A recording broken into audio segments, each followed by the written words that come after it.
ఓం శ్రీ పరమాత్మనే నమః. శ్రీమద్భాగవత సంగ్రహము దశమస్కందము ఉత్తర భాగము. ఈరోజు మనము 14వ భాగాన్ని తెలుసుకుంటున్నాము. జరాసంధుని అంతము గురించి ఈరోజు మనం తెలుసుకుంటున్నాము. బందీలైన రాజుల విన్నపము.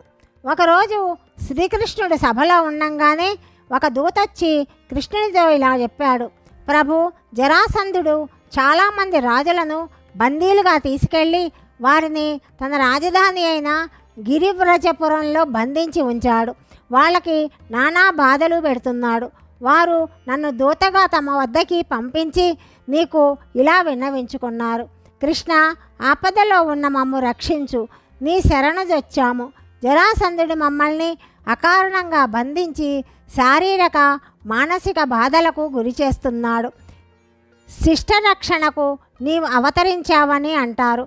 నీవే మమ్ము రక్షించాలి ప్రభు అని వారు నీకు మనవి చేయమన్నారు అని చెప్పాడు. ఆ విధంగా చెప్పి వచ్చిన దూత స్వామి జవాబు కోసము వేచి ఉన్నాడు. ఇంతలో నారద మహర్షి అక్కడికొచ్చి శ్రీకృష్ణ లీలాగాథలను మనోహరంగా గానం చేశాడు. అందరూ ఆనందంతో మైమరిచిపోయారు. శ్రీకృష్ణుడు సభాసదులు లేచి నిల్చొని మహర్షిని సగౌరవంగా ఆహ్వానించారు. శ్రీకృష్ణుడు ఇలా అడిగాడు, నారద, విశేషాలేమిటి? త్రిలోక సంచారివైన నీకు తెలియనిది ఏమీ ఉండదు. అందరూ కుశలమేనా? పాండవులు బాగున్నారా అని అడిగిన కృష్ణునితోటి దేవర్షి ఇలా చెప్తున్నాడు. స్వామి, ఈ విశ్వంలో నీకు తెలియని విషయం ఏమైనా ఉంటుందా? అయినా అడిగావు కాబట్టి చెప్తాను, చిత్తగించు. యుధిష్ఠిరుడు రాజసూయ యాగాన్ని చెయ్యాలి అనుకొని నిన్ను ఆరాధించాలనే తలపుతోటి ఉన్నాడు.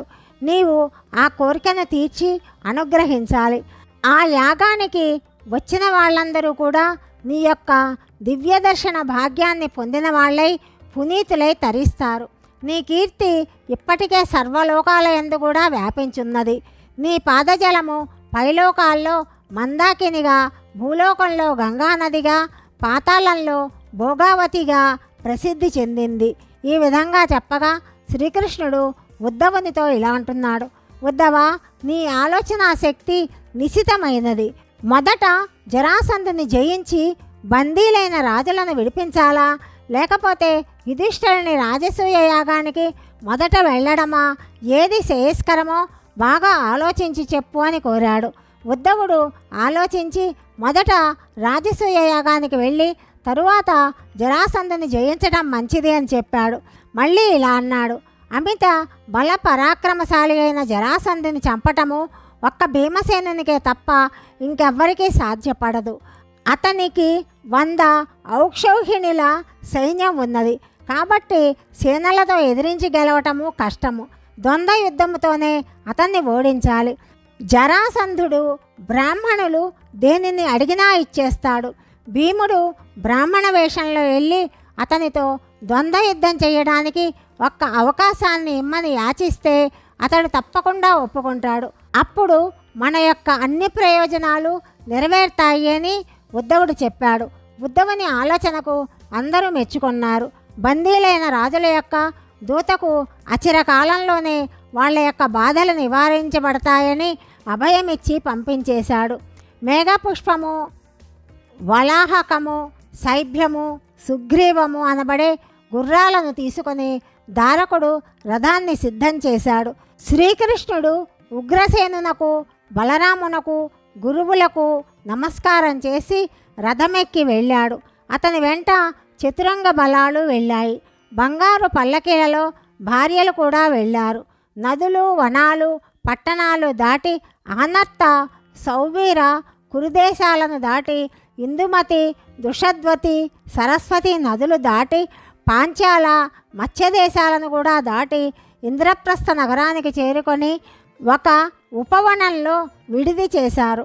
శ్రీకృష్ణుని రాకను తెలుసుకొని యుధిష్ఠిరుడు తమ్ములతోనూ, గురువులతోనూ, బ్రాహ్మణులతోనూ, మంత్రులతోనూ వెళ్ళి శ్రీకృష్ణుని గాఢాలింగనం చేసుకున్నాడు.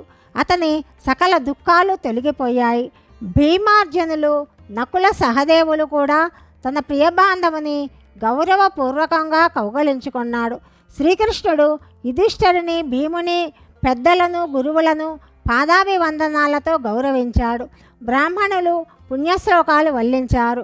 దారి పొడుగున తోరణాలు, పుష్పమాలికలు, పూర్ణకుంభాలు, ముగ్గులు, దీపాలు, పూలబాటలు మొదలైన వాటితోటి కన్నుల పండుగగా అలంకరించారు.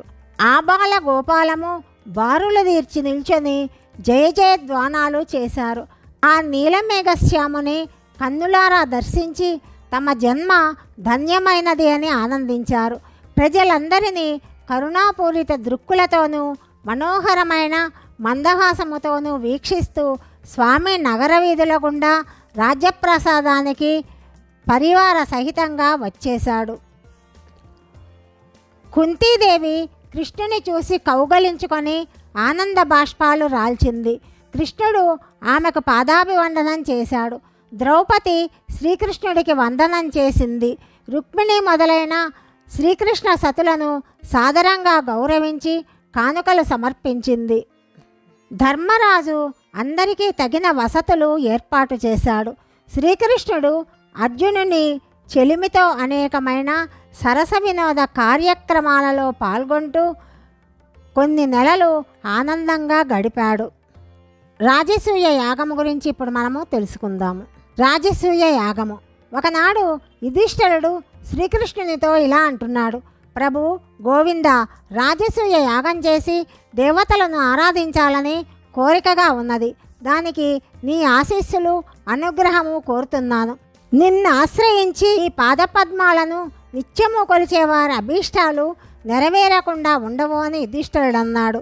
శ్రీకృష్ణుడు ఈ విధంగా చెప్తున్నాడు: ధర్మనందన, నీ సంకల్పము ప్రశంసించదగింది. ఈ రాజసూయ యాగము దేవతలకు, పితరులకు, ఋషులకు, సర్వభూతాలకి శ్రేయోదాయకము, ప్రీతికరము కూడా. కాబట్టి తప్పకుండా చెయ్యాలి. ఇది నీకు కీర్తిని, విజయాన్ని, పుణ్యాన్ని సిద్ధింపచేస్తుంది. కాబట్టి నీవు ఈ యాగాన్ని చేపట్టు. సాటిలేని అస్త్రవిద్య విశారదులైన నీ తమ్ముళ్ళు నీకు అండగా ఉంటారు. నీ శత్రురాజులను జయించి భూమండలంలో నీ కీర్తిని, శాసనాన్ని స్థాపించు. నీవు ఏ కార్యాన్ని చెయ్యమన్నా చేయడానికి సిద్ధంగా ఉన్నాను అని పలికిన కృష్ణునకు ధర్మరాజు కృతజ్ఞతతో ప్రణమిల్లాడు. నలుగురు తమ్ముళ్లను 4 దిక్కులకు వెళ్ళి మిత్రరాజుల సహాయంతో రాజులను జయించి రండి అని పంపించాడు. ఆ ప్రకారమే వెళ్ళిన తమ్ముళ్ళు రాజులను జయించి వారి చేత కప్పాలు కట్టించుకొని సువర్ణ రత్నరాశులను, గజ తురగాది సంపదలను ప్రోగు చేసుకొని తెచ్చారు. వారు తమ దిగ్విజయ యాత్రా విశేషాలను ధర్మజునకు చెప్తూ ఒక జరాసంధుడు మాత్రము లొంగలేదు, కప్పము కట్టలేదు అని చెప్పాడు. యుధిష్ఠిరుడు భిన్నుడయ్యాడు. అప్పుడు శ్రీకృష్ణుడు ఇలా చెప్పాడు: ధర్మరాజా, జరాసంధుని జయించడానికి ఉద్ధవుడు చెప్పిన ఉపాయము ఒకటున్నది. అతనికి బ్రాహ్మణ భక్తి మెండుగా ఉంటుంది. బ్రాహ్మణులు అడిగిన దానిని అతడు లేదనకుండా ఇచ్చేస్తాడు. భీముడు, అర్జునుడు, నేను బ్రాహ్మణ వేషాలతో వెళ్ళి అతడు మాతోటి ద్వంద్వ యుద్ధము చేయడానికి అతనిని వరము కోరుతాము. అతడు ఆ కోరికను తీర్చడానికి సిద్ధపడి వస్తాడు.